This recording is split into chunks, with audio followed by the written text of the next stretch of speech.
ગીર સોમનાથ પોલીસે તાલાલાના એક રિસોર્ટમાંથી દારૂની મહેફિલ માણતા 5 વ્યક્તિઓ અને રિસોર્ટના સંચાલક સહિત કુલ 6 લોકોને ઝડપી પાડ્યા છે.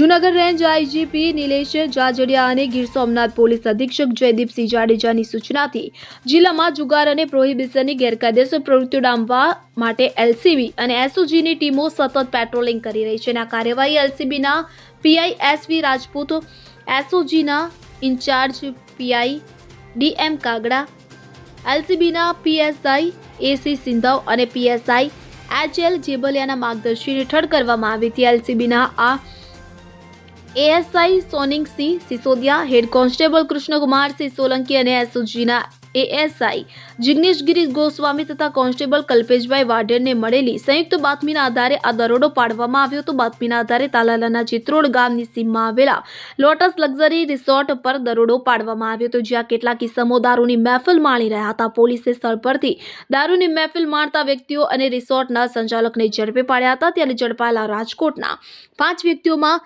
શુભમભાઈ ગોપાલભાઈ ડોડિયા, હર્ષભાઈ પ્રવીણભાઈ ધકાણ, તરંગભાઈ નરેશભાઈ કક્કડ, વિશાલભાઈ ભરતભાઈ ધકાણ અને કિશનભાઈ મુકેશભાઈ ગોહેલનો સમાવેશ થાય છે. આ ઉપરાંત રિસોર્ટના સંચાલક આકાશભાઈ મહેશભાઈ ગુર્જરને પણ ઝડપી પાડવામાં આવ્યા હતા. પોલીસે કુલ 21,76,000નો મુદ્દામાલ જપ્ત કર્યો હતો અને તાલાલા પોલીસ સ્ટેશનમાં ગુનો નોંધી કાયદેસરની કાર્યવાહી હાથ ધરી છે.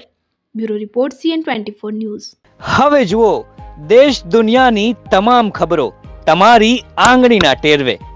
ઉઠાવો મોબાઈલ અને ગૂગલ પ્લે સ્ટોર પરથી ડાઉનલોડ કરો અમારી CN24 ન્યૂઝ મોબાઈલ એપ.